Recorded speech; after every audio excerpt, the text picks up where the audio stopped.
Welcome back to day 2 of the Wild Rift EMEA Championship. We are in the open bracket top 16, round of 16. There's a lot of top teams in here, and I'm Stress, joined by Stuart for what is hopefully going to be a more contested series, but I think it's going to be as exciting as Team Queso are about to go up against Supremacy. Stuart, we had a very one-sided series to start the day. Any thoughts on whether this next one's going to go any differently? I mean, we've seen one Titan already. We're going to have to see if the other Titan will follow in the footsteps of Game Lord. But yeah, Game Lord, very, very convincing in the first game. And you can see why they're just a step above the rest. But Team Queso now, they also have some changes in the roster as well. Mm-hmm. And Supremacy is not a team that, people shouldn't really, go low about, because they've got some players in this roster that are really, really strong and are really, really high on the ELO ladders in ranked games. Yeah, you'll have to walk us through some of them as we go through the rest of the series. I know Hells is keeping his eye on a few things heading into this game. I wonder whether he's going to talk about Joey. Hells, what have you got for us?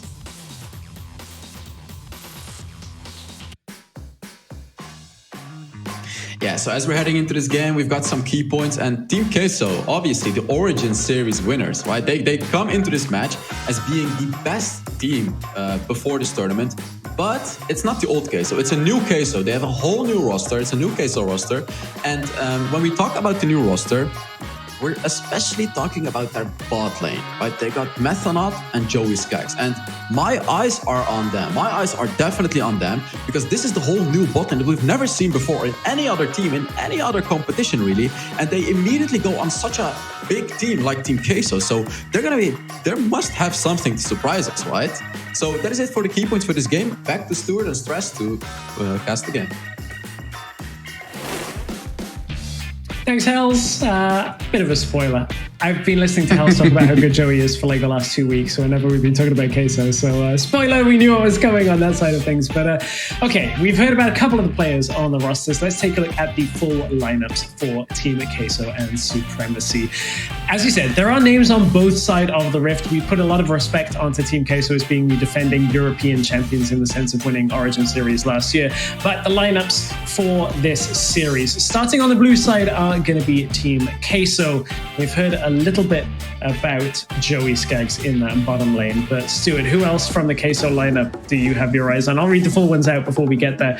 It is gonna be blue side. In the top lane, it's Acolyte, Andreas, Veos, Joey Skaggs, and Methonaut for Team Queso. On the other side, the Supremacy is Sanjarin, Miracle, Senshio, Carrot Cop, and my reading comprehension skills are not good enough for the AD carry. So I'm just gonna ask you. I'm gonna ask you, Stu, what are your thoughts? Yeah. I mean, coming into this, obviously Team Queso, as you said already, one of the best teams. We're looking at the jungler again, Andreas as well. Very, very similar to Zefter in the previous game as well. One of the best junglers in the entire game right now in Europe. And then you have a few changes. Hell spoke already about the bot lane for Team Queso with Joey Skaggs and Methanor, and also Veos as well, as he Rariz, with the interview before, we know that he has moved over now to Game Lord. That means that Team Queso had to find a new mid laner. They got Veos as well, who actually, funny enough, used to play for Game Lord. So it's kind of a switch around there. So it's going to be interesting how Team Queso adapt with this new roster. But we haven't seen this new roster yet.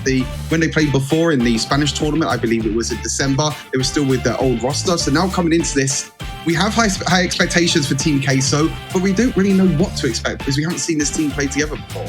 Yeah, that's very fair. I think this is one of these times where every so often you get such big lineup changes in esports, but you're like, well, the organization denotes respect. You have to respect them because of the way that they performed in the past. And Queso, it's not just a Wild Rift thing. Queso have been around in mobile esports for quite some time now, one of the most respected organizations. So when they put a lineup together, you immediately have to think, okay, these guys are going to be good. So as we head towards our first picks and bans of the day, Stuart, my view on picks and bans has now changed from day one. I think Garen is now a red side ban because it's going to be first picked on blue side. We've seen it too many times do too well for it to be left through. Anything else you think has changed in the draft this time around?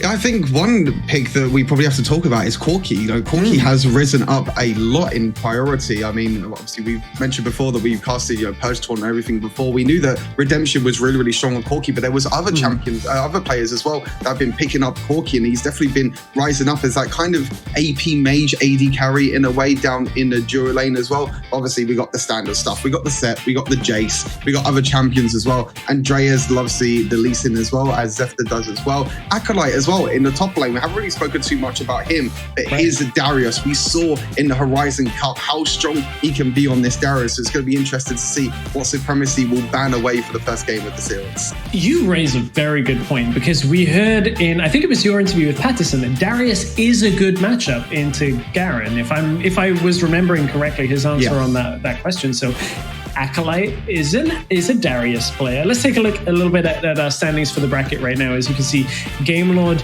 will be the team that just advanced into that second round, going up against the Supremacy or Team Queso, the winner of the series that we are in right now. Lower bracket means that Aphelion Esports have dropped down and will face the loser of this series, which if Aphelion end up having to go against Queso, if there's an upset, that is like the unluckiest bracket draw you could possibly have, with like Gamelord in the upper bracket, Queso in the lower bracket. So Aphelion are probably like fingers crossed that Queso win this series and they have an opportunity to play again. Yeah, definitely. I mean, we look at our predictions and everything as well, you know, with all of us predicting Team Queso as well. We expect Team Queso to win this. So, you know, we might have that kind of rematch and a kind of a little bit of a battle, a little bit of rivalry really with Gamelord and Team Queso.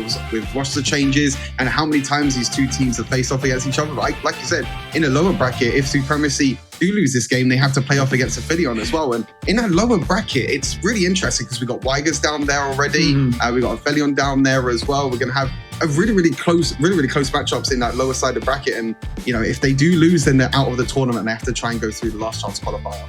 I feel like the first half of this bracket has been so stacked. Like in this top side, we've got Viv. We obviously have Zero Zone as well, like very strong. Gamelord, Queso. We've still got Supremacy up here as well.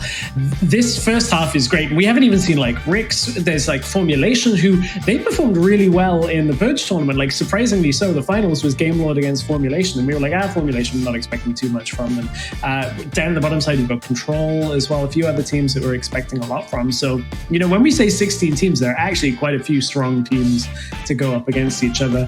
Hopefully, we're just a couple of moments away from picks and bans between Team Queso and the Supremacy. But we've talked a little bit about the draft. We've talked a little bit about the teams actually coming into this. I want to talk about Playstyle, because our last series, we saw when Gamelord are playing aggressively, how smothering you can be in Wild Rift. And I think it's going to take a lot for that playstyle to actually change. These active teams, especially with active supports, seem to have the real edge over their opponents. Yeah, I think that's when like the likes of Methanaut will come in as well. Obviously, we haven't really seen too much of him, but as a support, you have to be, like you said, proactive. You have to be the one roaming around. And sometimes you do have to leave kind of your dual lane partner down in a dual lane by themselves because of these big objectives like the Rift Hells you have to roam for, the Dragons as well. You have to set up vision for your team as well. And it feels like in this, you know, in this whole tournament at the moment, supports are the ones that are kind of the rock of the entire team. As long as your support can roam around, if they can make these picks and make these engages, then they could really be the ones that make the difference and allow your team to follow up and hopefully win the series. I think that may even tie into the Corki point that we were talking about, like Corki being a very strong bot laner. He's one of the few champions in the current meta that has mobility and can play that mage style. Like when you look at, even Varus doesn't have mobility if you're playing AD, but then like Orianna, Ziggs, not particularly mobile champions, whereas like Corki's like, okay, normally I have the Valkyrie, and then I have the package Valkyrie when I can pick that up. So I wonder whether that plays into it as well. The ability to just kind of be solo, have wave clear, have damage, have magic damage come from it. I wonder whether that's influencing the ability for supports to actually get out and roam around. They don't have to babysit so much. Yeah, exactly. I mean, you talk about the previous series quickly as well. We didn't really see any like majors at all, but enough of the previous series. We're going to get into picks and bans finally for game number 1. We absolutely are. I think Garen, of course, has to be one of the picks that you take away here. We're expecting Queso to come out of the gates with quite a fast play style and look quite aggressive. So I do expect Supremacy to go with the normal Jace ban, Set ban, maybe even the Garen ban for themselves. It gives Queso some room to decide what they want to pick out. And I like blue side Lee Sin ban because I think it's not often you're going to pick Lee Sin as first pick on blue side, but red side almost always will have it as a really valid option in their first rotation. I think that's a great thing about blue side sometimes is that you know the red side are just going to be your standard bans. It's going to be the Jace, it's going to be the Set, it's going to be the likes of Camille as well. And on the blue side, you can kind of flex around these bans. You see the Z ban now as well. So a lot of AD champions that are being banned, you know, the AD bruisers and the assassins that we talk about so much in the top side of the map at the moment, which is why we see so many dual lane players playing the likes of, you know, the Morgana, the Orianna and things like that as well. And going into these next bans as well, we're going to see what the other ban is. It's going to be Rakan as well. So again, another engaged support like we saw in the last series as well. Not quite like, you know, Heste with the 5 support bans, but Rakan is just a pick in general that could just go in and just be a great engaged force for your team. Definitely. I mean, there's a Garen ban, so that still leaves the Darius open if Acolyte wants it, but Camille, Galio, Varus, which hasn't seen the presence, Corki is up. Does that go to a first pick level of play? Fiora as well, a pick that has been banned in a lot of games, is available. This one can flex between that Baron lane and the jungle. Yeah, we've seen a little bit of a Fiora in the jungle. I think Andreas has played it as well a little bit in the jungle, but Acolyte on the Fiora as well. We've seen it a few times, sorry, but obviously we know him as the Darius, so maybe they can flex this around and maybe that Fiora can go into the jungle. Maybe we might see the Darius as well. Coming into this, obviously, I've said a little bit about, you know, the members on the side of Supremacy. You know, you got players like Sanji, you got Just Fake as well, which if you can't read the duo lane's name, that is, his name is Just Fake. So we'll know him as Just Fake going through the rest of this tournament. And Carrot Cop as well. And you see at the moment, I believe it's Just Fake actually playing support and Carrot Cop playing AD. But we talk about the Varus, and I think this is actually the first game we've finally seen Varus. It is, and there's the mobility coming from the support as well. Thresh is one of these champions that unlocks extra mobility with the Lantern. So Varus picked up allows you to have that very early game presence in the bottom lane. This is a slightly older school mentality on the draft that we've been seeing the last couple of days. Morgana's taken similar principle on the wave clear. Wouldn't be too surprised now to see either jungle or support picked up by Team K. So they of course can flex that the Fiora, but flexing doesn't work so well on blue side because you always will be giving last pick over to red side. Yeah, exactly. That's a great part about red side. But obviously this Morgana as well. I mean, like we mentioned, we haven't really seen too much of Joey and Methanol, and they just say, you know, straight away, give me the Morgana, give me the Brom as well, which is not really, I would say, the best pairing in the bot lane. Normally with a Brom, you like to go for like them AD sort of champions, like maybe a Lucian, like maybe a Vayne or anyone like that as well. So pairing it with a Morgana is interesting. But yeah, you said, well, that's a Riven, another champion that could be flexed to many different lanes, even the mid lane as well. Okay, here's my thoughts. When I see Morgana, Braum, and a Fiora, I'm already looking at 1-3-1. Like, Braum disengages, Morgana disengages, holds the mid lane. Hard to take out a Fiora, but how, like, I have to kind of extrapolate and think, okay, Riven, early game on a side lane does quite well on her own, at least from PC. I'm kind of like trying to think of how the matchup translates. Renekton banned away, Camille banned away, all of these side lane picks getting banned away so that they can't have strength in the side lane on that third lane. I wonder whether Fizz rises in priority then. It's one of the last remaining picks like that and Jax. But hard to make work for Queso. Yeah, it seems like Supremacy kind of think that this Fiora is forcing this Fiora, you know, to kind of go into top lane. Maybe they, or Baron lane, sorry. They think that maybe the Fiora is already going to be in the jungle, so they're banning out these Baron lane champions. Interesting enough, we didn't actually see Camille at all in the first rotation, and Supremacy is like, you know what, just get rid of it. We don't want to deal with it at all. Diana being banned away as well. Olaf being banned away as well. Obviously, there's quite a lot of crowd control on the side of Team Queso, and Olaf would have been a great jungle pick on the side of Supremacy, but now Supremacy are able to get this next pick. We're going to see what is Xin Zhao, which is very, very interesting. A lot of engage, and obviously can disengage as well and try and knock away people with the ultimate, but I'm not really too sure how Xin Zhao really engages when you've got the likes of a Brom and even like a Black Shield as well. It might be quite hard. Yeah, that's a fair point. I am seeing a lot of early game coming out of Supremacy, though. Xin Zhao historically has been quite a good early game jungler and falls off quite hard. At least, you know, his ability to impact the game starts running low. As you said, especially in team fights when you have a Braum, when you have a Morgana. There is Acolyte's Darius, so still that Fiora can go over to the jungle. We'll expect to see something in the middle lane. Normally, I'd be like, oh, Darius is a team fighter as opposed to like a side laner on his own, but we've seen Acolyte pick Darius so many times. So I'm not worried on what Acolyte's going to bring to the table with that. Yeah. Oh, okay. Stress. I know what you're going to say. I know what you're gonna say. My point of Akali, it has not been happened. You know, for those who don't know, I did say before this, I was doing like this whole like play every single champion sort of thing. I played Akali. I thought she was really weak, and I said to Stretch, I was like, okay, we're not going to see Akali in this entire tournament. But Veos is like, okay, you know what, Stuart? I'm going to show you how to play Akali. And obviously, these players are a lot better than me. So hopefully, Veos has a few interesting plays. But Akali's quite interesting. Obviously, they have like this double AP damage now. They don't really have any sort of AD damage in the mid lane anymore. They do have this Akali and Orianna now going over to the side, which it looks like it's going to be mid lane Orianna. We normally see Orianna down in the Jura lane, but I think it's the first time we've seen like an AP versus AP matchup in the mid lane for quite a long time, really.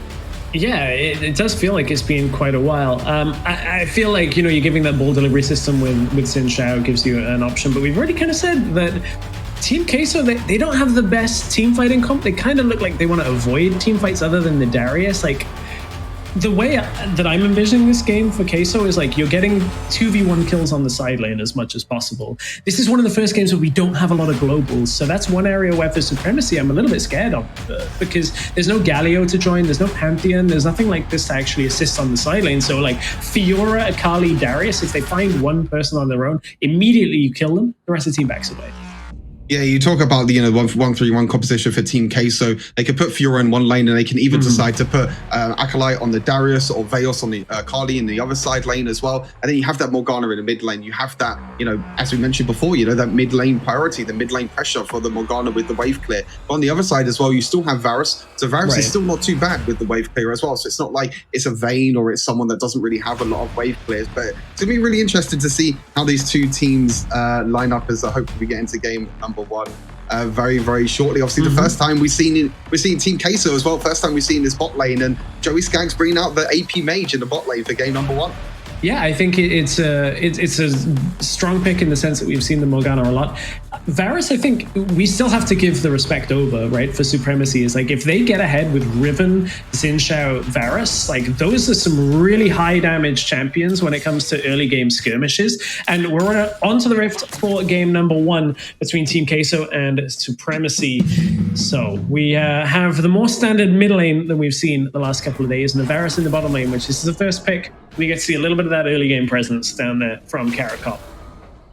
Yep, as mentioned, Carrot Cop's on the AD, and Just Fake is the other name who is on the support role. And like I said before the game, these players on the side of Supremacy, they haven't really been around like the top team, but they're still really, really good players. I don't think they've played together for too long. But they're all very, very talented players, micro-wise. They know how to play the game. They know what it's like. It's just how they're going to work as a team. And it's kind of the same with Team Queso as well. We know that all these players are so good. Talk about Joey and Methanol in the bot lane. We know how good Veos is. But it's how they work as a team. Because both these teams are fairly brand new. And it's going to be interesting. But look at the top lane already. Miracle already looking like he's going to be going for another gang. But yeah, as you mentioned already, that the early game of Supremacy is so strong with the Xin Zhao, with the Riven as well for this early game damage. And they might leave the mid lane in kind of a bit of an island because Orianna kind of wants to scale up. Well, you can also see Queso knowing the early game presence. So they've brought Methanol up towards the middle lane to kind of block the Xin Zhao, and Acolyte had already warded out topside in that brush to make sure that he didn't get early ganked from the Xin Zhao. Now the contest over the second crab means that they can kind of put the pressure on around blue buff, but look, the crowd control doesn't connect. They don't really want to go any further. I would be surprised to see Andres go any further in here. A little bit tricky when the rest of the team kind of not quite there, but will actually contest the blue buff. Dark Blinding does land under the tower, so they know Varus isn't there. I don't know so much about this. I don't know whether you can continue to contest this. They are going to go for that first kill onto Just Fake, but there's the flash out and the command protect, but it's the Fiora picking up the first kill. I was wrong on this one. His first blood has gone over to Team Queso. Methanol will be able to flash out, but ends up falling. It's a triple kill already over to the Fiora, and this has gone monstrously wrong as 3 kills go over to Team Queso. Yeah, Team Queso, they're being the ones that wanted to play aggressive. The reason why they played aggressive is because of the Brom passive. If you can get the stacks with Fiora, you can get the stacks so quickly. And as long as Brom auto attacks as well, you see here, Just Fake is completely caught with the Brom passive, as you can see, the follow-up as well, the jump from the Methanol, and also Andreas as well. And then the rotations as well. Carrot Cop came a little bit too late because we talk about the, the priority in the lanes. Morgana is able to push with the pull that she has, so that means Carrot Cop is just underneath the tower, and most of the time you're just going to lose minions on the tower if you rotate. And as you can see, in that situation, the Brom passive came up clutch, and Team Queso get a nice early gold lead.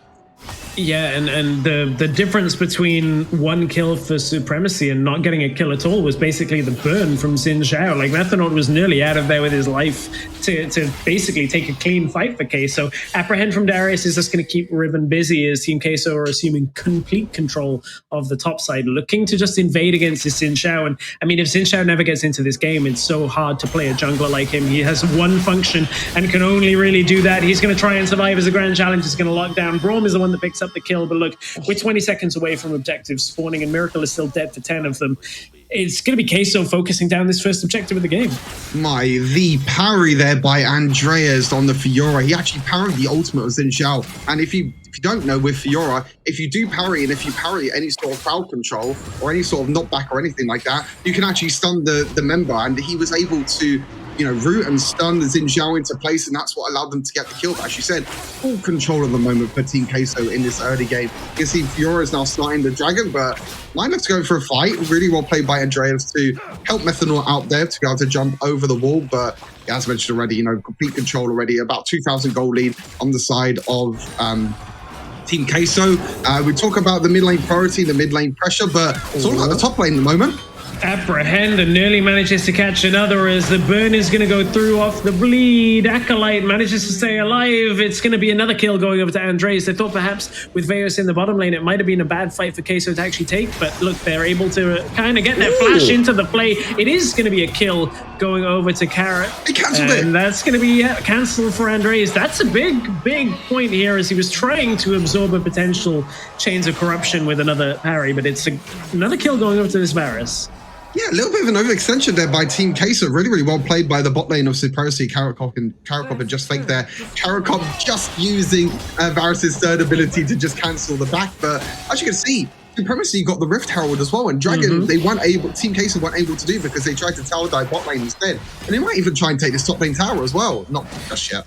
Yeah, I think the difference in this game between Queso and what we've seen from particularly Viv Esports and Gamelord in our previous series is like Team Queso split their focus. They did get the first tower in the bottom lane for Veos, so I can't read too much negative into it.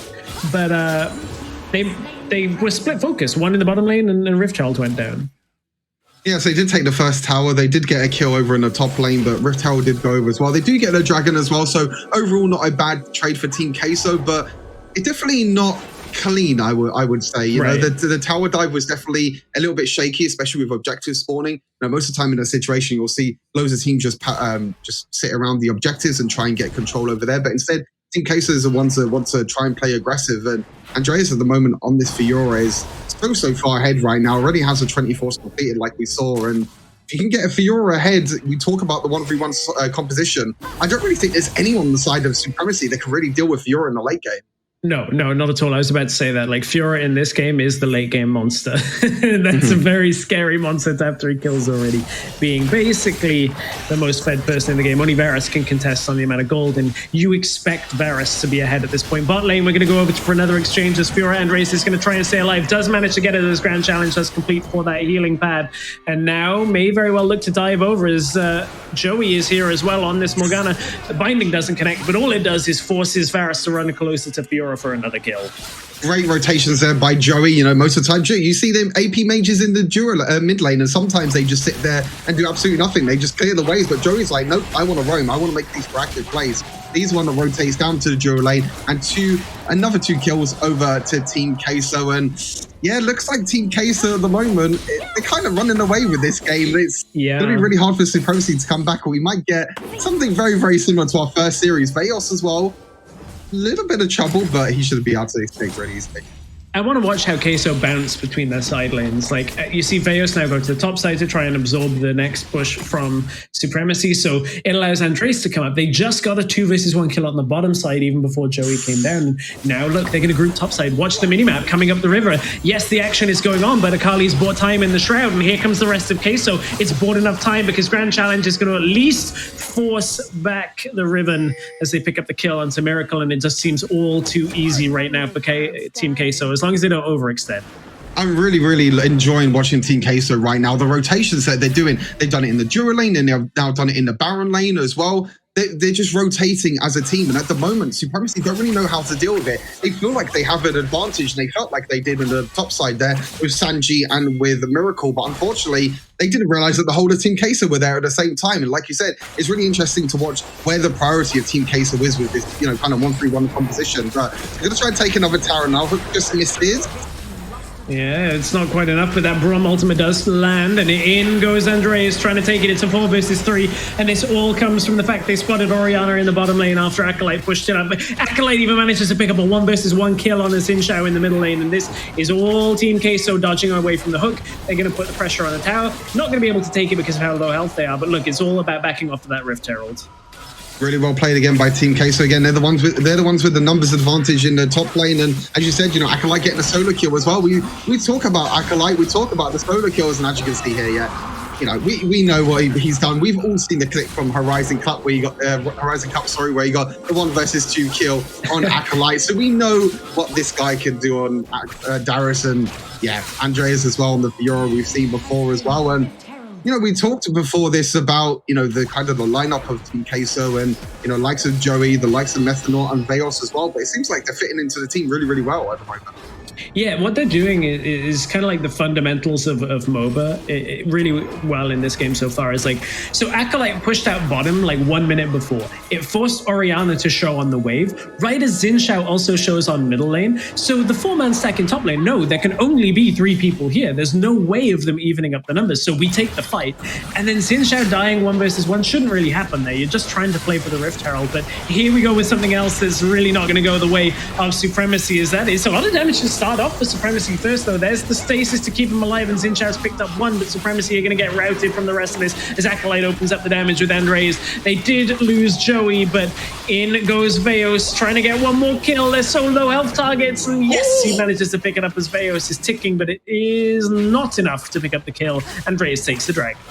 Okay, Veos, I know you're trying to, embarrass me here, and you're trying to, make all these cool flashy plays of Akali that I can't do. But anyway, look about this fight. You can see at the moment, Miracle and Sensio just over by the blue buff. Really, really good shockwave by Sensio, and actually Xin Zhao knocked all the members away after the shockwave. So a little bit of miscommunication there by the GTs, but you can see Sensio and Orianna did no damage in this team fight at all. He was completely split from the rest of the team, and Veos here on the Akali, the barrier as well, the nice little dash, and in the end, the red buff tick was not enough, and he was able to get the kill. But a little bit of miscommunication there with Essensio and Miracle, because it was a 4-man shockwave. It was a lot of damage, and if you could carry on with that damage as well, but then Miracle knocking all the members away, kind of splitting up the team for Team Queso actually helped them out a lot. But Essensio a little bit split from the team, and that's why Team Queso were able to come out on top in that team fight. The focus on jungle from the picks and bans has left Miracle in a really tough spot. This Xin Zhao is not working 6 stats in the game because this is what happens with Xin Zhao. It's the pick either goes off or just dies. And this is a game where you just die because the enemy team are so far ahead as Andreas half health carrot cop in 1 shot of this Fiora.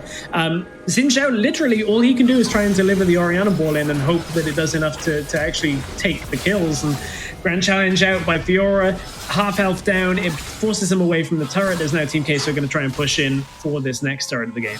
Andreas is playing with fire right now. You can see the confidence on this player. They've got to try and get a pick in the top lane here, but just like unfortunately not doing too much there. But as mentioned already, look at Andreas. Look, he doesn't care at all. He just wants to keep going in and fighting. Yeah, he's just going in behind towers at this point and dodges out. The hook doesn't even begin to hit him. Shockwave on 3, but look at the low damage. Chains of Corruption. This is about as good of a start of a fight as Supremacy would be looking for, but Queso was so far ahead. I just looked at the gold totals. It's nearly 15,000 gold at 12 minutes, and like, my math is normally pretty bad, but that's a rampage on Akali, and it's all about hitting him with the wallet at this point. There's literally nothing that Supremacy can do to take this game back into their favor. No, I think they're just too far behind at this point. I think I've only ever seen a game once get to like a 20,000 gold difference at the end of the game, to be honest. We sometimes see it being really, really close to 20,000, but this could be the game that we could see like a 20,000 plus gold lead. And you can see the members of Team Queso are pinging towards the Baron now. They know they can take this. They know how far they are ahead. You can see the build, interestingly enough, as well for Joey. Now, most of the time with Morganas in the Jura lane, you'd like to see some sort of mana being built, because at the moment when you keep spamming the pool, sometimes you get really low on mana. You can see the Leandry's combo with the Rylai's Crystal Scepter. You can see the slows that will be coming out from Joey as well, and the amount of damage. And again, look how confident Team Queso are playing with right now. Acolyte as well. There's some damage coming through, but Acolyte still has that barrier, and there's still that heal as soon as Grand Challenge completes. Akali goes unstoppable. It's all about Queso running through the team composition. More damage from Andreas, picks up the double kill for Veos' Akali before he ends up falling. That's one kill going back over, but now it's going to be the Baron for Team Queso. Yep, Baron is going to be pretty easily taken by the side of Team Queso as well. And Andreas on this Fiora this game, I have to highlight him. You know, around the whole entire map, you know, we saw the plays in Baron lane. We saw the plays as he was rotating around the map as well. And he's just playing with so much confidence. We haven't really seen Andreas for a long time, pretty much since the Horizon Cup. So we were coming into this thinking, you know, is he still going to be the Andreas we know from last year and go back to his team fight as well? I feel like getting a little bit caught out, but I want to focus on Joey here. Joey flashes over the wall, uses the black shield to stop the chain of corruption from Varus, which was so huge. That means that, you know, he doesn't get stunned at all with the black shield and the flash with the root as well. Joey flashing in onto the back line as well. And we spoke about Joey. Hal spoke a little bit about Joey before this game as well. We know how talented this player is. We normally see him on the AD carries, the likes of Bane in the dual lane as well, which maybe we might see in the next game. But, you know, he can play AP mages as well, which we haven't really seen too much of him. Yeah, at this point in the game, Andre's 6-1-9 on the game, and nothing mysterious about this Fiora performance is gonna try and push down the inhibitors. It's impossible to deal with these Baron minions, even with a Varus who typically is very good at it. But look, all the health is melting away from the side of Supremacy. Acolyte does get the blocked ultimate, so it doesn't get the reset on that Noxian execution, but Andreas still picks up another kill. Low health bar, so they might have to reset in that lane, but here comes Veos in for the kill on the top side off the Proto Belt. Now Veos is going to take tower damage, might get run down. It's a little bit messy, but a teleport is going to come back through for Andreas. He's full health again. Going to walk these super minions through and try and push down to end the game. Yeah, I think just fake. You don't want to be the one that wants to try and defend the tower against an Akali. You see more teleports coming now. I think Team Queso just want to end it. Yeah. Queso are like, we won this game. Just spend all the money. Spend it all. It doesn't matter. Invest in teleports and just go in and end the game right now. That's so funny to see that happen. Queso are going to take this first game against Supremacy and assert their supremacy on this upper bracket matchup. I mean, we haven't seen Team Queso since this new lineup, but other than a few moments here or there, this is basically what we expected. Yeah, very, very clean performance by TK. So like I said, a few, you know, little oversteps here and there, not really focusing on the objectives that much. But in the end, you know, we talk about that first play in the top lane, in the Baron lane, sorry. They were able to get a tower in the duo lane. They were able to get the dragon in the end as well. So yeah, a few oversteps, but Team Queso, new roster, seems like the exact same results. Yeah, I don't even know where to begin, but I'm like, Andreas cannot get Fiora in the next game. Oh, God. It's just, you're not allowed to do that. I mean, there's a lot of things in the draft that I really want to touch on, and it's been a really interesting weekend for how these games have gone. I think right now in Wild Rift, it feels like there's just too many power picks like this Fiora that get through. We've also seen the Garen raise in priority as well. This was banned out for this game, but like this Fiora had such good presence in the early game, even against an early game team. Like Supremacy drafted mostly for the early game and they just got shut out. I totally agree with you. I mean, the third ban on the red side was actually towards the Garen instead of the likes of Fiora. We didn't even see Camille in this game as well. Right. Camille was banned in the second rotation. And like you said, there's so many power picks. And it's all to do with these AD bruisers. The likes of Fiora, the likes of, you know, Darius even as well, Jace, Set, Camille. There's so many AD bruisers at the moment that are so strong because of the items as well. And yeah, as you said, you know, you can ban out champions on the side of Team Queso, but they'll pick the likes of Fiora. Andreas is comfortable. We've seen him play with Fiora as well. We've even seen Acolyte play it in the top lane as well. But again, Acolyte got his comfort pick. Andreas got his comfort pick as well. And going into this, we spoke about Joe, we spoke about Methanol, how they'll kind of adapt with this new team. Will they be able to step up and be really good on this new team? And in that first game, you can see that they know what they're doing and they played so well. It's going to be a little bit frustrating for Supremacy because, like, watching some of these fights back, the Orianna ultimates, especially the Chains of Corruption, they're landing on the targets that you want them to land on. Like, the team fighting themselves, the mechanics just aren't that bad, but like the gold lead is just so astronomical from the jungle. Like, we saw, I think it was like 6 or 7 jungle bans across both sides in this game, and like ending up on the Xin Zhao is not a perfect situation for Miracle, and you saw how difficult it was playing Fiora, which is like an S tier jungler, into Xin Zhao, which at best in my opinion is like B tier in competitive. You saw how that matchup goes, and not a fun game for Miracle. Yeah, as you can see here, 8 deaths, unfortunately, for Miracles. That's double the gold. That's it's a lot of deaths. One death on each member on the side of Team Queso. So everyone kind of helping out each other in a way. But Andreas, look at that, 23,000 damage overall. He was the one that ran over this entire first game. You see the damage across the board as well. Veos proving that Akali is still strong, and I'm just talking absolute rubbish, and I need to basically shut my mouth because I don't know what I'm talking about. But yeah, even the gold graph here as well, you can see steady performance, steady gold lead on the side of Team Queso. And yeah, it's going to be, on the side of Supremacy now. They're going to be the ones that have to go back to the drawing board. They got a few comfort picks in this first draft. They got the Varus, they got the Thresh as well, but it just didn't really work out for them. And we talk about the rotations as well. Team Queso were just one step ahead of them every single time on these rotations around the map. Stu, you're with me in the no thumbs club. Like, Garen being meta for me is perfect. I'm just going to spam Garen every single game, but Akali, maybe not so much for us. We'll take the hit on that one. The play of the game, I mean, there are a few of these early game fights that could be our play of the game, but Stuart, this team fighting early game was pretty solid from Queso overall. Yeah, we're going to go through the play of the game here. It is going to be the one around the dragon. And you can see the combination there of the shockwave and then the knockback of the Xin Zhao. I really feel like if the communication was there for Supremacy, if they landed the shockwave and then afterwards they grouped the members so Orianna could do more damage with all of all of her abilities. But unfortunately, the miscommunication and Gainlord in the end of Veos on this Akali were able to just wrap up the entire fight. And that really was the fight that Supremacy had the chance. They had the advantage there. They landed the shockwave. But again, just a little bit of miscommunication, and Orianna Xin Zhao being on the other side of the wall, unfortunately, they weren't able to close it out. Supremacy couldn't come back into that game. Queso shut the series at 1-0 so far. We'll see whether Supremacy can bounce back, but Queso will be looking at 2-0 and make their way further into this upper bracket. We'll be back with game number 2 of the series in just a few minutes.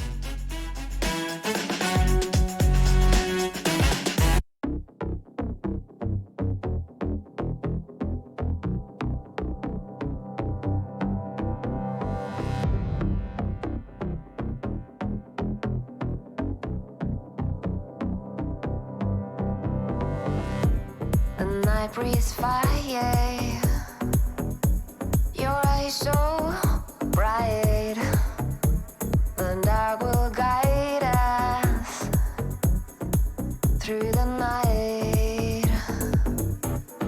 Bye, bye, my love, I'll shine for you in the dark.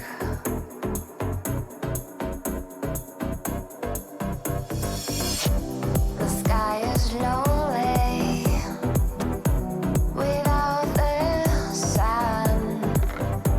It cried for years, an ocean of tears. It's how it's begun. Bye bye, my love. I'll shine for you in the dark with my tribe of stars. My tribe of stars.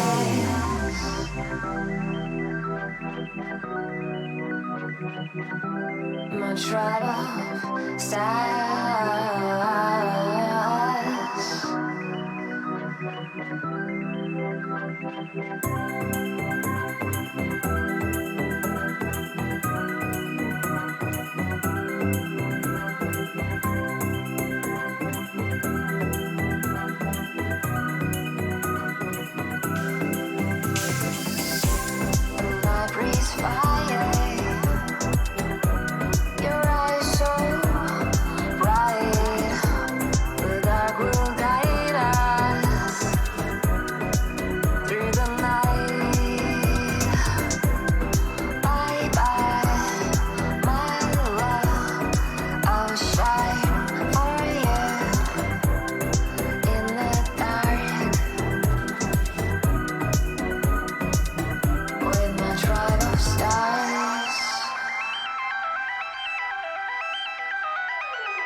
No tribal stars.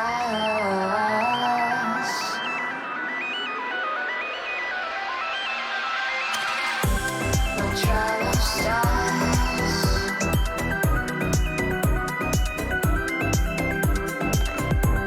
No tribal stars.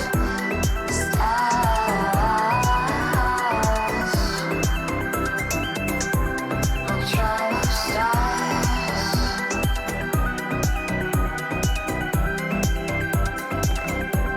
No tribal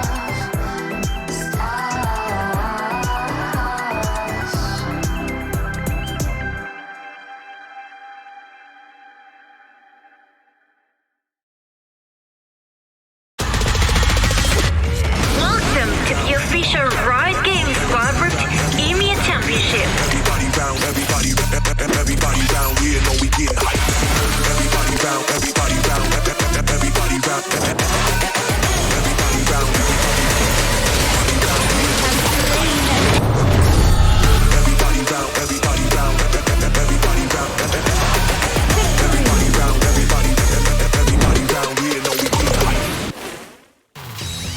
Welcome back to Wild Rift EMEA Championships Day 2, or as we're starting to realize, the broken top lane stream. Because I think every pick that we see get through now is like these broken top laners and junglers and bruisers in general. Like, they can at least flex between it. Fiora's broken, Garen's broken, Camille's broken, Evelyn's broken. Stuart, are you broken today after seeing that Akali performance as well? You had to say it to Stretch. You had to bring it up again. Come on, we're done now. The game's done. You know, Akali's not going to get picked anymore. It's history now. It's fine. You know, we're talking about the League of AD Bruisers. It's all about the AD Bruisers now at the moment in Wild Rift. And yeah, you talk about already, you know, the Fiora as well. I really hope Supremacy bans Fiora for this next game, because if Andreas gets his hands on Fiora again, we could be looking at another easy 2-0. And that's not something I want. You know, 4 games.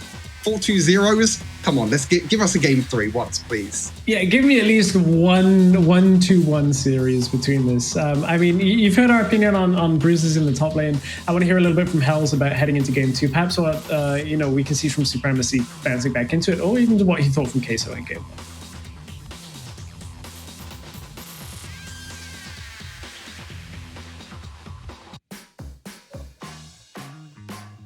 Yeah, so as we're heading into the second game of the series, which is hopefully not going to be the last game, but I think it will be, let's talk about some key points about after the first game. So very aggressive early game plays by Team Queso. This was a major point that got them to their victory, but you cannot do that without a great draft. And Team Queso had an amazing draft to execute this aggressive early plays game plan. And they had that Braum, they had that mid lane Akali, they had the Fiora that were able to just constantly roam around and constantly invade. You know, the Braum's passive allowing to stun the enemy. It's just, Queso had the perfect draft to do it. But although they did, I still want to give credits to the enemy support as well, because both supports did an amazing job roaming around constantly. Both supports, Thresh and Braum, they were all over the place, helping out each other. And although Methanol did it a little better, I want to give Just Fake the credits for it as well. So those are the key points for the game. And yeah, I'm excited for the next game. Let's toss it back to Stress and Stuart to cast the next game.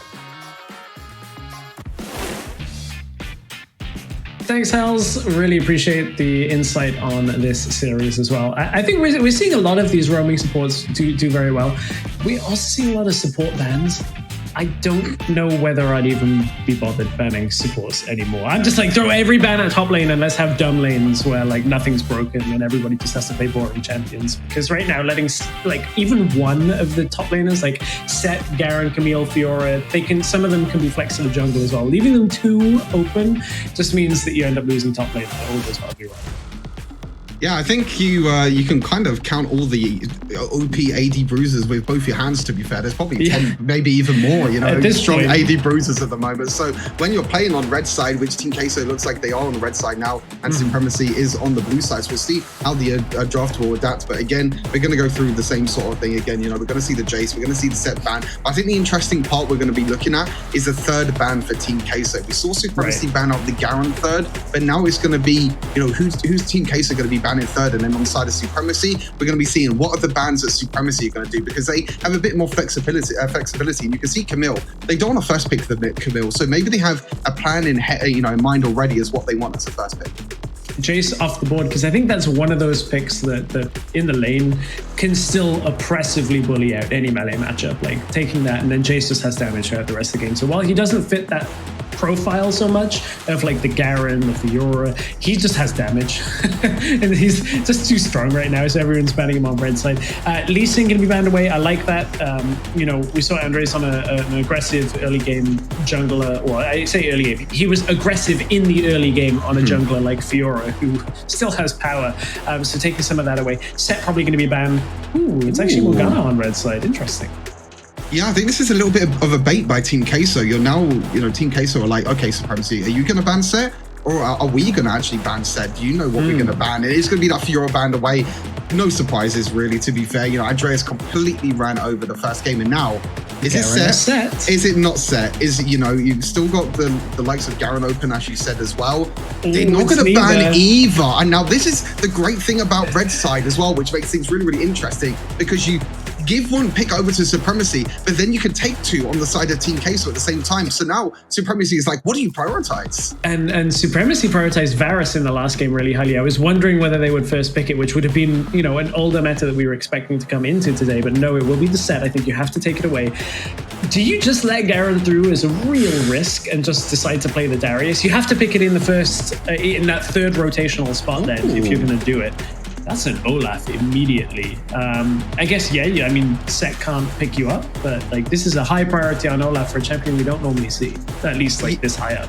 Yeah, very high priority, and a high priority on Braum as well. We're seeing a lot of Methador on Braum as well. So these are two picks that we were not expecting. You talk that the Varus is open, the Garen's open, even the likes of Diana are open as well. Now, on the side of Supremacy, they could go for something like maybe a Garen and a Varus, but they do have to be very, very careful, because that means they're going to be very, very AD heavy, which means that Team Queso on the second part of the bans, they could ban the likes of Diana as well. We do see the Garen come into play. Now, there's one thing I want to mention about this entire draft. I'm going to be talking about Joey again. Joey is known for his Vayne, and we see already that they are two big, big tanks on the side of Supremacy. We've seen it before, and even Thresh as well as another tank. So we're not going to be seeing Varus. We're not going to be seeing Diana as a priority as well. But I think on the side of Team Queso, I think they're completely fine with this. So they're just going to say, okay, we're just going to ban the Diana away. You have to play an AP mage somewhere, but where are you going to play it? So one option here would be Darius, is the matchup that we heard Pedersen talk about earlier in the interview he did with you. I know that in solo queue, we talked about this before the broadcast a little bit, I was going to say Kennen is an option, but not so much in pro play. Darius, I think, makes total sense. It's Acolyte's pick. We could put money on that being the actual one. So now we look towards bans. Supremacy, I hope they know Joey well enough to just be like, okay, ban the Vayne and force him to do something else, because that's one way of dealing with it now that we're into second phase of the draft. Yeah, you already have three really, really strong bruisers and tanks on the side of Supremacy, and it could be a pocket pick for Joey that he could bring out as well. It's going to be really interesting to see what happens, but there's the Varus ban, so you don't want to be dealing with that over the side of Team Queso as well. Diana is still open. We normally see Diana banned on the second phase, not really on the first phase too much. Normally on the second phase is we talk about bruisers, we've already got 4 bruisers, we got the supports as well. So now we're looking at, what's the dual lane players going to be? Morgana is banned as well, so Joey's going to have to come up with something else. But I think the AP mages are the huge part of this second part of the draft now, because if Joey does play like a Vayne in the mid lane, you need, a sort of AP mage. And the same on the side of Supremacy as well. They need some sort of AP damage. Supremacy, interesting enough, are the ones that ban out Diana. Now, Orianna is still available as well. We've spoken to Hells, Hells normally mentions it as well about banning Diana, picking the Orianna as well. They don't have first pick as well, so they might fall into a little bit of a trap. Yeah, a couple of picks available as well. And one thing I want to say is we saw Ruiz play Olaf in the middle lane. I don't think that's going to be the way, because then if Joey were to pick AD, it'd be triple AD in the carry roles outside of jungle. And we do not see AP junglers particularly frequently.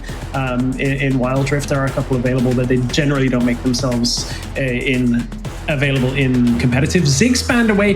Now, this is a pick that has had a lot of prominence from that bottom lane. Less so when we've had some of the bruisers, because Ziggs is consistent damage output against tanks is not quite so strong. So we've seen him fall down the priority quite a bit, especially with the likes of Camille. Corki actually falling all the way to that last ban. I hadn't even considered that as one of the picks here that we might have seen. Now is it Vayne time for Joey?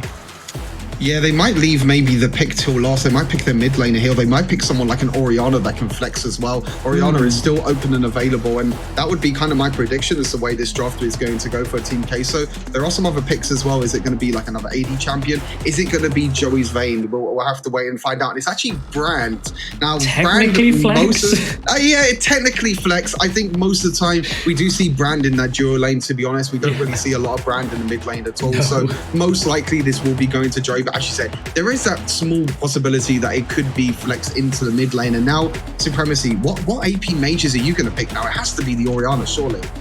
Yeah, you'd think so. Yeah, there we go. Now we get to see, do they pick...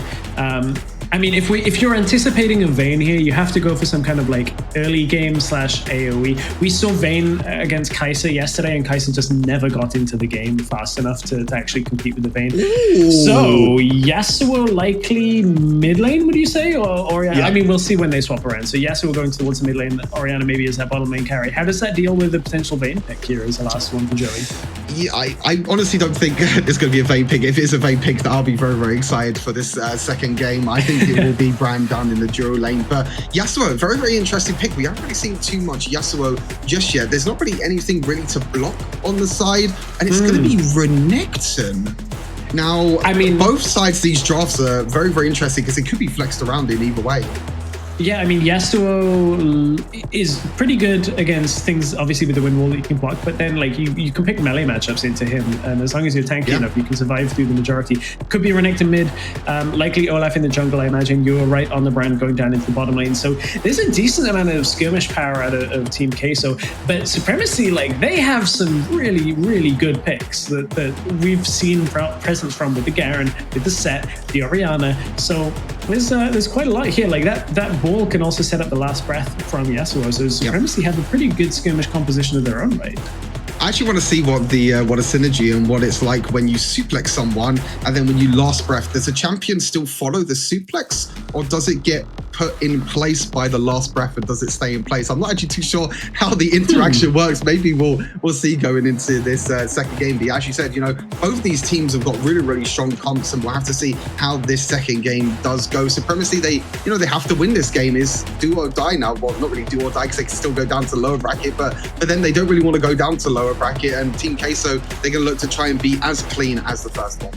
Yeah, it is a double elimination bracket, of course, so even the loser of this series has one more chance in this section of the tournament. We're in the top 16 of the open bracket playoffs, and I mean, we've already seen 3 very strong teams advance with Zero Zone, Viv, Esports, and Game Lords. Team Queso are looking to make their way through the upper bracket as well. One more win would put them up against Game Lords in our next phase of the competition. But as we load on the Rift for game number 2, it is Supremacy that'll be looking to bounce back and make the series a 1-1. And this has been an odd draft compared. I feel like Supremacy got some really strong picks, and like I wasn't expecting Brand to be really a pick that has any prominence in this draft. So I feel like Queso maybe in that sense have a slightly weaker bot lane than they would have expecting.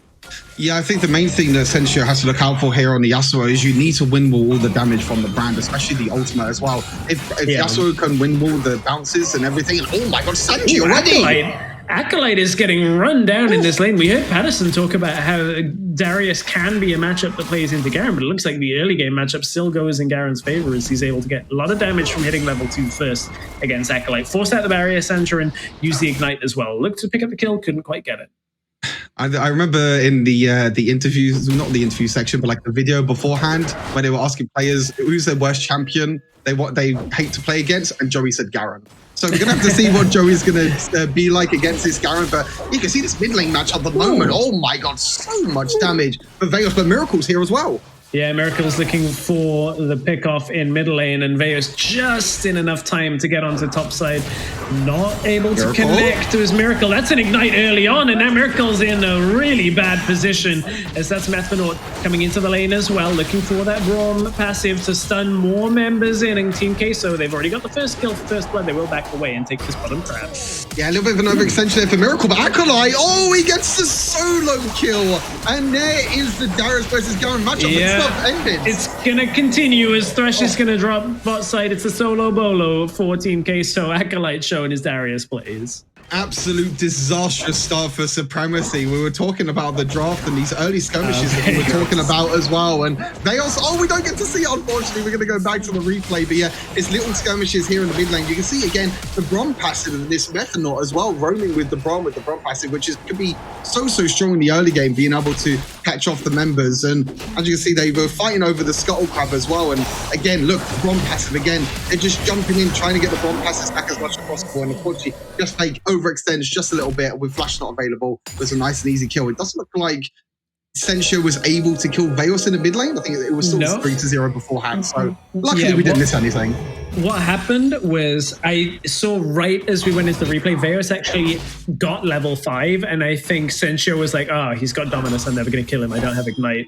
So I think really fortuitous experience timing for Veos to get the ultimate there, right as he was playing very risky. Now up into top lane, it's going to be a kill for Acolyte, surely, as he's going to Noxy in execution. Does get blocked for some of the damage down. That interaction is so funny. I can't help it. But bot lane as well, though. Yeah, Shockwave comes through, and there's further damage from this brand as Joey Skaggs and Methanol pick up one in the bottom lane. I'm very sorry. I just love the interaction. When Seth tries to suplex an Olaf and it becomes, unstoppable, he just suplexes it by himself. It's like, oh, there's no one with me. I'm just doing like this crazy move for no reason. But yeah, the bot lane of the Team Queso doing really well to catch out the members, and yeah, the top lane as well. Acolyte again on the Darius, that 2v2 situation. We're going to see this bot lane fight again to see what really happened again. It's really the Bond passive again, and you can see that if you don't know with Wild Rift, funny enough, is that with Brand, I think this is in PC League as well, actually, I think they changed it, but Brand's ultimate can actually bounce off of himself as well. So even if there are no members on the side of Supremacy that are near a target, if Brand can at least stay close to the target, it can just keep bouncing back and forth and back and forth. And as you can see, the bot lane of Team Queso, the new bot lane for Team Queso as well, Joey and Methador, showing that they could be up there as one of the best. Yeah, I'm going to go back and watch the VOD for what actually happened on that interaction with the Darius. I was ready for him to Noxy in execution and jump into this guy and get the kill, but like Sanjarin didn't quite die and then finish off. I was like, did that get blocked somehow? Yeah, sometimes my eyes deceive me in some of these skirmishes. Ooh. So Acolyte, nevertheless, though, we see him on the Darius a whole bunch. Like, here's where this skirmish might very well pay off for Queso, because they've got the ultimate on the Brom, on the Brand available, I should say. Acolyte flash into the apprehend. Suplex comes through, but the damage is not quite there to get the kill off it exactly, and there's the first kill. Shockwave is good, but there's no real follow-up damage. Joey Skaggs ends up falling, but 2 of Supremacy die as well. Yeah, 2 for 1 over to the side of Team Queso. They're the one with the advantage as well, and they use a Rift Herald in the mid lane, and this is just going to be a complete free mid lane tower. There's no one here to defend at all. Rift Herald is going to be like, thank you very much. Shelly's just going to go back to the shell and back to his spawn after he dies away. And there you go, first tower of the game over to Team Queso. And looking back at this replay, Miracle trying to jump in as well. But with Set, you can do this because you do have the Haymaker. You can see the shields as well, with Joey getting caught in the end. But unfortunately, there's just not that much damage on the side of Supremacy, especially when you have the likes of Orianna that wants to scale. But in the bot lane, Supremacy, they do find the pick that they wanted, and they do find a little bit of advantage here, and they can look to try and take a tower for themselves, or even the Dragon. Okay, so I'm sensing a pattern with Queso that Veos loves to play down in the solo lane alone when objectives are being focused. That's the second game in a row where he's like, I'm going to push the tower, and then something has happened on the other side of the map. So characteristic around this time of the game that I think the better teams will punish even harder, because like Queso just lose a player and they're right onto the objective and taking it. Like, that shouldn't happen. When you lose a player, you should lose the objective off it. But Queso was so far ahead already that they're able to just take Dragon. Yeah, I mean, it was Supremacy as well, the ones that actually started the Rift Hold last time as well, and they're the ones that got caught out themselves, and you can see the rotations again, and this is kind of the problem when you lose mid lane tower, and Sanji, I don't know if this is one you want to take, but Supremacy had a numbers advantage there, but not going to go too aggressive just yet. But yeah, look at the mid lane. You can see the mid lane is just getting pushed in. They're just losing all this experience and minions, but they're trying to fight. Methanord is going to block a ton of damage. Veos as well. He's got that enrage bar filled up. Will get the first kill as he takes Thresh. It will trade 2 kills either side, though. That was because of the numbers advantage in favor of Supremacy. So 2 kills go over to the Orianna as we're taking a look at Acolyte now down in the bottom lane. He's holding 1,500 gold, so he does need to go back and shop sometime soon. Yeah, I don't really know why Team Queso took the fight in the top lane, in the Baron lane. It was really interesting. It was 3 versus 2. Maybe they thought that they have a numbers advantage on the other side of the map, so they can get that advantage. They did take the bot lane tower as well, so it's 2 towers to 0 at the moment. But that's not really a fight you want to take, 3 versus 2. You do have the Bron passive. You do have like the dominance as well, which is really strong on Renekton. And you can be really, really tanky. And like I said, maybe they would kind of just trying to be a distraction for the rest of their team. But in the end, a bit of an even trade, to be honest. They did lose 2 members to 1, but they did take that bot lane tower as well. And you can see the rotations around the map at the moment. 4 members, sometimes maybe even 5 members now going over to the bot side of the map. But Team Queso like, okay, we're just going to take the 3rd outer tower. And that's going to be 3 towers to 0 now for Team Queso. And I mean, Andre's just looking so strong once again. 2,500 gold up on the jungle counterpart of Miracle, and it has gone so well in Queso's favor from this jungle matchup. I mean, last game he had the Fiora, and we're like, okay, Fiora's a very strong pick. He gets that early on. This time it's first rotation Olaf, and he's like crushing this game. Like, Andres is definitely a player to watch from Queso. Yeah, 100%. I mean, people know how well he is already, and like he's just going in. Oh, he's running this Garen down, going under the tower with the ultimate on. Is going to be able to, well, won't be able to get away. We'll get shut down. But look, the rest of the team are just dunking. Veos is pushing top lane. There's a kill in the bottom lane. Olaf's diving towers in the middle lane. It's scrappy from Queso, but I think it's because they know how far ahead they are. And now Veos is going to get 1 kill, back himself away. Joey Skaggs is here. It's only the support here that's just fake. Isn't low enough to be taken down, but it's all Queso. Very scrappy, but they're still way ahead. I feel like I'm getting a bit of a deja vu really from the first series of the day, Team Queso knowing how strong they are individually and know how far they're ahead. They're kind of limit testing a little bit, you could say, in a way, and Brom didn't cancel back unfortunately because of the Yasuo passive shield, so a bit of an interesting interaction that you can know now. If you do have a shield on you, then you won't get, your recall won't get cancelled, so that's one little interaction that maybe some of you can learn a thing or two off. But yeah, as I said, Team Queso is so far ahead, 8,000 plus gold lead at the moment. And yeah, they're just, like I said, they're just pretty much limit testing. They know how strong they are at the moment. They know how far ahead they are. They're taking the Rift Herald. They're going to look to try and use a Rift Herald mid lane as well now. And yeah, we're going to look to see how cleanly they can close out this game.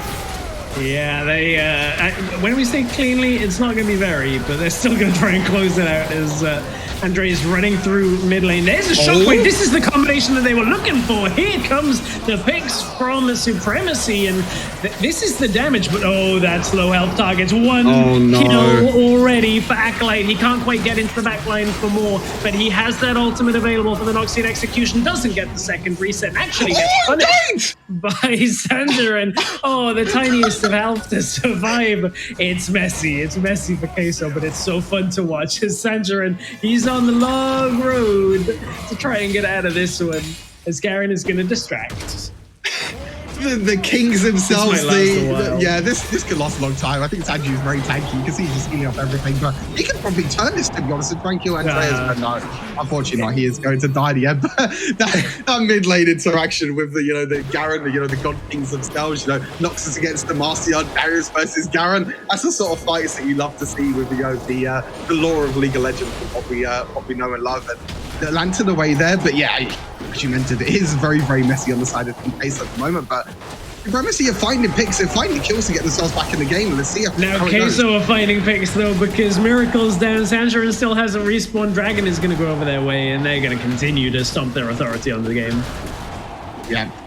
I did kind of cast a curse there for a second. I was like, oh yeah, this Supremacy have a chance to go back into this game. But yeah, you can see here, they did get the perfect combo. You can see the shockwave here, onto the last breath, really, really strong combo, into the suplex as well. So they got the combo. They were trying to overextend. Unfortunately, Tornado missed here. But look at this, Acolyte is where he comes in. He gets 1 kill, and obviously if he got 1 more kill as well, he could have got a triple and even a quadra, but he did overextend a little bit. But you can see both of them dunking at the exact same time. You see the dunk of the Darius, but Demacia wins this time. Garen's the one who comes out on top, and he did die eventually. I thought the replay would have gone there because we might have been waiting for another like 3 minutes until we saw Sanji die as well. But Sanji could be the one getting caught himself. Yeah, caught out again. He's going to get locked down. This time it should be an easy pickoff, but he actually manages to survive again. Like, this guy's like got 9 lives. That's the worst feeling as a Darius, where you've got your first kill and you're like, this is an easy quadra. And then like you misjudge the damage by like 10 and you're like, oh no. Well, he's going to die eventually, but just helping, just fake helping the Repel to direct this onto the tower. There's the kill in mid lane. But again, look at Queso going low. Like, this is so scrappy. They're just throwing everything up lane as well. Supremacy. This dunk doesn't work either. Top lane dunk works. Queso are going to try and tidy this one up.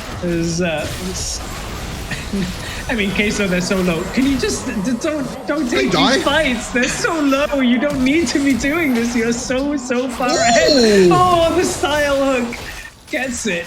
I mean, Supremacy are holding on for now. Baron's up to 24. They can't take it immediately for Queso, so there are still opportunities to come back. And I know people can hear us probably laughing a little bit with this game because Queso are so far ahead, but there is a real possibility for later this game goes. If Supremacy hit another one of these fights, could very well backfire on Queso. Exactly. I mean, you get to the stage of the game as we look back at the replay here. You see how tanky Garen is. I think I'm with Joey on this one. You know, Garen is so annoyed to play again. Unfortunately, he wasn't able to kill Brum in the end. But you can see the, kind of like you said, the style hook in the end. You can see how much damage Orion is dealing as well. And yeah, why Team Queso fight? What is Team Queso doing? Like, they're taking these crazy fights that they're so low on health, and like you said, we are kind of laughing a little bit, but you know, these sorts of games are so fun to watch sometimes. But yeah, in Wild Rift, if Supremacy can find one team fight now and take the Baron, they can easily come back into this game. If you don't know from Wild Rift, come from PC League. The Wild Rift games don't last 40 minutes so when you get to about 30 minutes at this stage of the game, you're pretty much a late game, and you'll get like 40-50 second death timers. So if Supremacy can win one team fight, they can easily get back into this game, and Queso needs to be a little bit careful. Yeah, and as soon as Garen shows bot lane, it's all about running down the mid lane. Good shockwave, but there's no follow-up. They're not able to do any more. Karakot, maybe it could have set Sensio up, but look, the damage comes out from Set. It's not quite enough to do much to Queso, as they are going to drag the rest of Supremacy into the fight. I don't think they need Baron either. Once they're playing clean, once they're playing that controlled pace, Queso are able to take this first inhibitor. Bayos goes down to the bot lane. The rest of the team will rotate out to the top side. Yeah, I thought maybe they could finish there, but maybe they just don't want to play too aggressive. They played probably too aggressive for this entire game already. So like, yeah, we're just going to play it a little bit passive. And interestingly enough, I don't know if we can look at the items really quickly. I think Andreas has Raven's Grudge on Olaf, which is very interesting. He actually does, which is not really an item we see on Olaf. Like, I saw when he used his third ability, I can't remember the name off the top of my head, it was slowing blue buff, and I was like, wait a second, what? He has Serra's Grudge, which, if you don't know, Serra's Grudge allows your abilities to slow. The first ability already slows. I'm not really too sure if it kind of stacks the slows in a way on the first ability. I'm not really too sure how the interaction works, but yeah, he can use his third ability as well. It also counts on attacks, right? And not on attacks, it's just abilities. Just abilities it all count towards. So it's like, the piercing arrow by Varus, for example, but it won't work on his auto attacks. I've been playing with Serelda's Grudge. Totally wrong then. So thank you for enlightening me on that one. I've been assuming I'm slowing.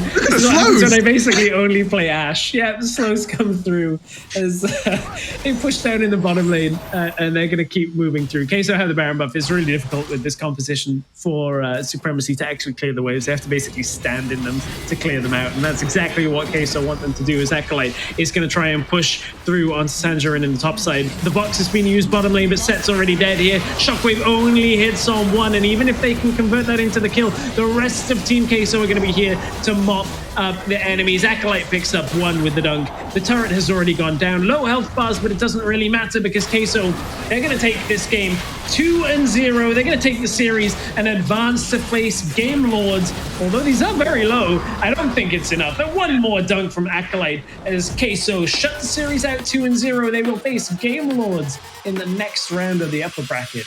That is going to be a really hype match. Yeah, that's going to be one that we're going to have to look out for in the second half of the bracket. But moving back to this game, Team Queso in the end, a little bit sloppy, a little bit of limit testing here and there as well. But overall, coming into this tournament and coming into the playoffs, we knew that Team Queso had a new roster, and we knew that Supremacy had a few players as well on their team that can be on the same level as Team Queso. But Team Queso just showing as a team how well they can play together, kind of leaving Veos on a little bit of an island in the end as well. You spoke about it during the game as well. Sometimes they leave Veos down kind of on the opposite side of the map to kind of bring that source of pressure as well. And for the full members on the side of Team Queso, Joey and Methanaut down the bot lane as well, really strong performance as we hope to get through the highlights of the previous game. But yeah, stress overall, a great performance. Yeah, a good performance from Team Queso. I mean, we expected them to be the team that would come out ahead. I don't mind that it was a bit sloppy. I'd rather them get this out of the way before that they're tougher opponents, because like Game Lord will punish you if you do this against them. So I mean, it's a good time to get testing in the meta, get a few limit tests going on. I don't mind it so much. It kind of made it a little bit more of an entertaining series than if it had just been the 2-0. Like, Game Lord were fun to watch in our first series of the day because they were so clean. Queso were fun to watch because they were so messy, and I love it. Like, it's a lot more like back and forth fights where you're not quite sure who's actually going to take it. But nevertheless, it was never really out of Queso's control, even when it was messy. Yeah, like you said, even though it was messy, it was still Team Queso in full control throughout the entire game. I think they always had like above a 10,000 goal lead, even though they were kind of testing their limits a little bit. You can see here that sometimes they do step a little bit too deep, and this is just so funny. The Master against Noxus, Karen comes out on top in the end. But on the side of Supremacy, now they're going to go down to the lower bracket and they're going to face a Felion. Kind of the same of yesterday in the end, 2-0s. Unfortunately, we don't get to see a 2-1. So we haven't really seen, kind of the plus sides, I guess, of these four teams now that are going to be in the lower side of the bracket. So again, that's why it makes a lower bracket for me. Kind of the really interesting part is Felion versus Supremacy, and then we have the other game as well, which is Tigers against, I can't remember the other team off the top of my head, in the other lower side of the bracket as well. And it makes it really interesting because all these teams got beat 2-0, which means they kind of have to go back to the drawing board. But again, going into, I think it's the third week as well, we're going to be seeing what they're going to be, coming up, and hopefully they'll be able to get it. And Methanaut in the end, come on. I mean, we know that you were going to win the game, but really, four stingers? Really? Do you have to do that? You said the name. I was about to say that just stings. That's... Stuart, you beat me to my joke. I was going to go for it. Honestly, I'm looking at Andres as like one of the players here. I feel bad for Miracle because like his stats really just kind of like make it look like an individual thing. But on these picks, when you're behind, like on a Xin on a set, like you cannot do anything. They're not like when I say they're not playmakers, I mean Lee Sin is always going to have the ability to find a carry and kick them. Set can kind of do it with his ultimate, but you have to just run in. You have to just tank a ton of damage on the way in, and if you die before you get there because the enemy have just like farmed gold from everywhere else on the map, like it's really hard to do anything. And I want to see Miracle in a more even matchup. I think this game, like Supremacy, was just outclassed. I'm not ready to write Miracle off yet. I want to see more from this team, as you said, against some opposition perhaps that is easier for them to play against. Yeah, I think the meta we've seen evolve quite a lot over the course of this weekend. And player of the game, this is the one that nearly went backfiring on Queso. Yeah, they landed a combo there on the side of Supremacy. Shockwave into Last Breath into the suplex as well for the set. But yeah, this is just Team Queso just showing how well they can play. And like I'm pretty sure I'm gonna go back and watch that clip about 10 times again because just so fun to see the Darius against Gary, the God Kings as well. But yeah, in the end, Team Queso, like you said, just as level above Supremacy. And it's going to be interesting to see how Supremacy come up against Ophelia on that lower side of the bracket. Yeah, I mean, we got some really exciting matchups coming up. I'm glad to see Queso living up to our expectations in some way. As you said, coming into it being I'll put it in the way of like defending champions. Of course, this is the first official season of the Wild Rift Team Championship, so it's kind of like tangentially champions. They won, obviously, Origin Series, went to Horizon Cup, and when they were on that world stage, that Queso lineup unfortunately didn't have the results that they wanted to, but we're going to have to keep our eyes on Queso and see whether they can advance to the global stage once again. For now, we're going to go over to Hells, who has one of the Queso players for an interview.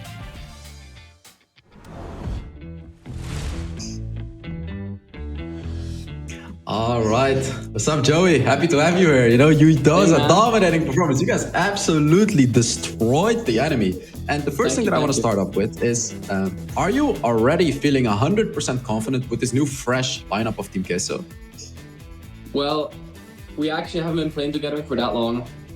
We had some roster shuffles for a bit to a month where we didn't really know our exact 5 people.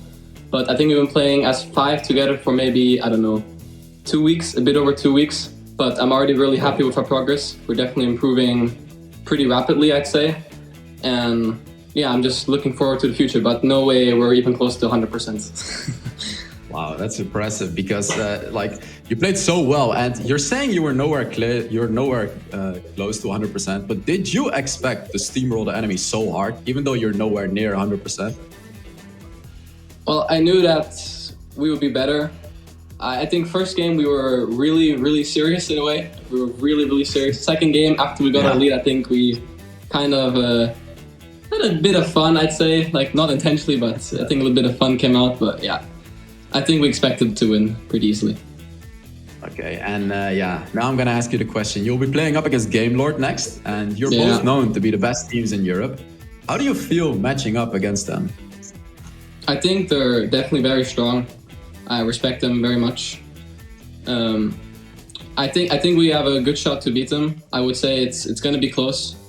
I think it could go either way, to be honest with you, but I think on the right day, with the right amount of preparation in the next 2 weeks, I think we can for sure beat them. Yeah, I'll be rooting for you. So thank you so much, Joey, for the interview. You know, good luck for the future games. And yeah, we're going to be going back to Stress and Stewart for the post-game. Thank you. We're finding out that Hells is a Queso stand. That's what I'm learning. Every moment Hells is like Queso, Queso, Queso, Queso. It's good. It's fine. I don't mind that. I like it when we have some flavor to the broadcast in that.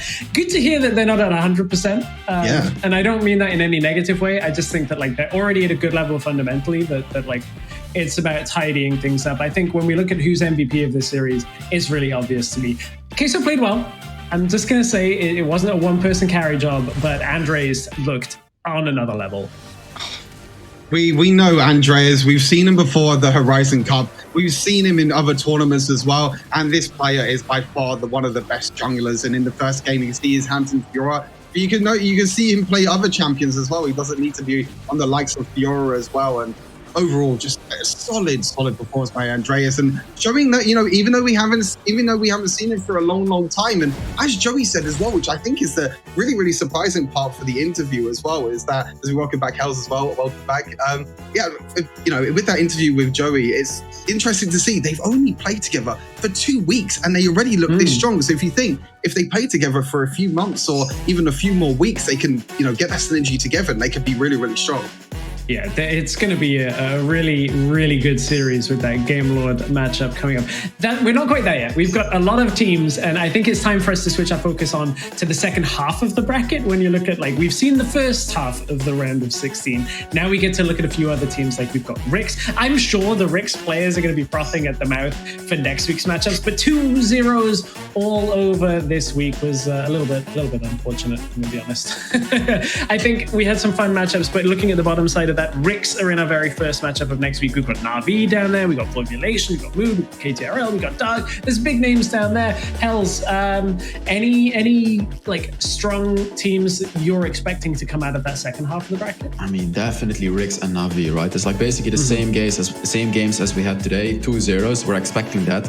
And but the games that we have after that, Dark and Control, those are going to be the fun series. And Formulation against Mood Gaming, I feel like those are going to be the more fun series, to see those teams that are not as known yet and see what they have to deliver to the board. And then after that, they're going to be ending up against either Natus or WREC.